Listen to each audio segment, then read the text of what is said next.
in the beginning of the Lebanon War, the way the war started was by Lebanon troops firing missiles at an Israeli van carrying heavy armed missiles. Here is some footage of an IDF operation during the Second Lebanon War. להשמיד כמה שיותר מחבלים ולכבוש שטח. זאת המשימה שלנו הערב. אנחנו המפקדים נוביל בכל התקלות. ההתקלות הראשונה, הרבה אגרסיביות, הרבה אש, לא לפחד. אם צריך אתם רוצים סכין ונותנים את המחבל. אם כבר להיכנס ללבנון, אז עדיף לעשות את זה עם סגן אלוף אבי דהן, מפקד גדוד 931 של חטיבת הנחל. כשישראל יצא מלבנון לפני 6 שנים, הוא היה הקצין האחרון על הבופור, הוא זה שפוצץ את הבופור. כל מי שהיה בלבנון מושך איתו משהו מההיסטוריה ומהמקום הזה. נלחמת בו כל כך הרבה שנים, ואיבדת חברים מאוד קרובים לך, יש לו איזושהי פינה בלב. Footage taped during the Lebanon War of a rocket hitting an Israeli missile field.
Israel had many plans to sabotage the Lebanese fields, but their main styles of operation were either in the air or underground. They normally were not on the ground in the war.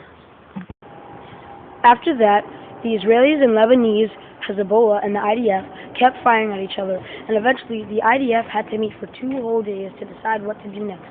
They decided to plant a naval blockade on Lebanon. That the IDF kept firing at the Lebanese, and the Lebanese were helpless and couldn't do anything because the Israelis had put a naval blockade on Lebanon. While the Israelis were firing at the Lebanese, the rest of the world was begging and pleading the IDF to stop firing and agreed to a ceasefire agreement with Lebanon. But the Israelis didn't care and didn't want to. They just kept firing. The UN even met without telling anyone, and without even a vote, passed a ceasefire agreement between Israel and Lebanon, which technically ended the war. But Israel didn't accept it. They just kept firing. After a while, the Lebanese couldn't take it. Too many of them were dying. Too many of their sources were being cut off. They had no connection to the outside world. So then they surrendered. That is when Israel stopped firing, about 2 months after the UN passed the so-called ceasefire agreement between Israel and Lebanon. That is when the war really ended. When the war was over, the Lebanese had a massive celebration because they were finally free of the Israelis. The Israelis partied too because they knew that they were so much more powerful than the Lebanese, and they had finally made another peace agreement between another bordering country, securing their safety in the Middle East.